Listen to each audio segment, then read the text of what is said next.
A'udzu billahi minasyaitonir rajim. Rabbana la tuzigh qulubana ba'da idh hadaitana wa hab lana min ladunka rahmah innaka antal wahhab. Mereka berdoa, ya Tuhan kami, janganlah Engkau jadikan hati kami condong kepada kesesatan sesudah Engkau beri petunjuk kepada kami, dan karuniakanlah kepada kami rahmat dari sisi Engkau, karena sesungguhnya Engkaulah Maha Pemberi karunia. Barakallahu fikum. Ini doanya siapa? Yang mengatakan Rabbana la tuzigh qulubana. Itu doanya warrasikhuna fil ilm. Orang-orang yang ilmunya merasuk di hati mereka. Bukan doanya orang awam. Padahal secara logika, seharusnya yang baca doa ini orang-orang yang baru hijrah, orang-orang yang baru belajar, orang-orang yang mungkin dia Islamnya biasa-biasa aja. Ternyata orang semakin berilmu, semakin takut dia. Dia nggak tahu bagaimana kejadian esok hari yang akan menimpa dia. Dia nggak tahu.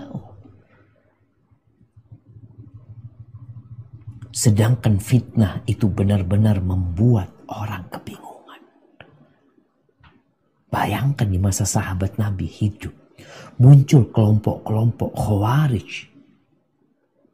Kelompok Khawarij yang membunuh Utsman, yang membunuh Ali bin Abi Thalib dan berharap masuk surga. Bayangkan. Bukan membunuh Ali bin Abi Thalib kemudian dia menyesal, ya bukan. Abdurrahman bin Muljam ini qari, dia orang yang Masya Allah hafal Quran. Bahkan ketika Umar bin Khattab radhiyallahu anhu mengirim dia ke Mesir, dia berpesan kepada gubernur Mesir, tolong rumahnya dekatkan dengan masjid agar dia bisa ngajar Quran. Tahu-tahu dia membunuh Ali bin Abi Thalib. Berharap surga jemaah. Ada pembunuh menyesal. Iya, memang saya waktu itu khilaf ini itu macam-macam. Ada pembunuh bayaran karena dia kepingin dunia. Ini Abdurrahman bin Muljam membunuh karena ingin masuk surga. Di masa sahabat muncul kelompok yang membunuh sahabat dan berharap masuk surga.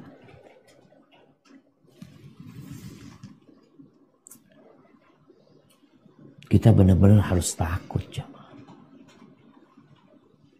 Di masa sekarang ini, tatkala fitnah datang dari segala cara, dari segala arah, dengan berbagai cara, yang membuat sebagian orang kemudian ragu dengan agama, ada yang benci sama agama. Muncul kelompok-kelompok dengan berbagai pemikiran yang menyimpang, yang berpendapat kalau engkau ikut aku selesai, surga dijamin. Apakah seperti itu? Semua yang tidak ikut kelompokku masuk neraka. Muncul kelompok seperti itu. Maka kita harus benar-benar membaca doa ini sering kali. Nabi aja sering. Kita berapa kali? Hari ini berapa kali engkau membaca doa ini? Ya muqallibal qulub tsabbit qalbi ala dinik. Berapa kali? Sebagian orang gak membaca. Yang ada dalam benaknya adalah kesehatan untuk tubuhnya, rizki buat hidupnya, usaha yang lancar. Ahibati fillah, kalau kita tahu itu, apa sih cara supaya kita bisa tetap di atas agama Allah? Yang memang Allah berfirman, وَلَا تَمُوتُنَّ إِلَّا وَأَنْتُمْ مُسْلِمُونَ. Ya ayyuhalladzina amanu taqullaha haqqa tuqatih wa la tamutunna illa wa antum muslimun.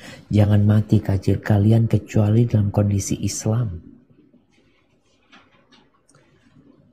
Yang pertama, sebab yang pertama atau cara yang pertama, hendaklah engkau tahu bahwa keteguhan di atas agama Allah itu karunia Allah. Itu pemberian Allah. Maka doanya orang-orang soleh, orang-orang berilmu mengatakan, Rabbana la tuzigh qulubana ba'da idh hadaitana wa hab lana min ladunka rahmah. Dari sisimu rahmat ya Allah, Engkau yang Maha Pemberi. Ini yang harus ada di diri kita. Perasaan bahwa aku bisa istiqomah, aku bisa tetap di atas agama Islam, aku bisa husnul khotimah itu kalau Allah kasih. Bukan karena usahamu. Oh memang aku ini orang baik Ustaz. Aku ini hidup di keluarga yang baik-baik. Aku dari lingkungan pesantren. Jadi wajarlah kalau istiqomah. Apakah antum pikir nggak ada lulusan pesantren yang murtad? Ada yang murtad. Maka cara yang pertama adalah engkau menumbuhkan perasaan yang membuatnya akhirnya tadi berdoa minta sama Allah.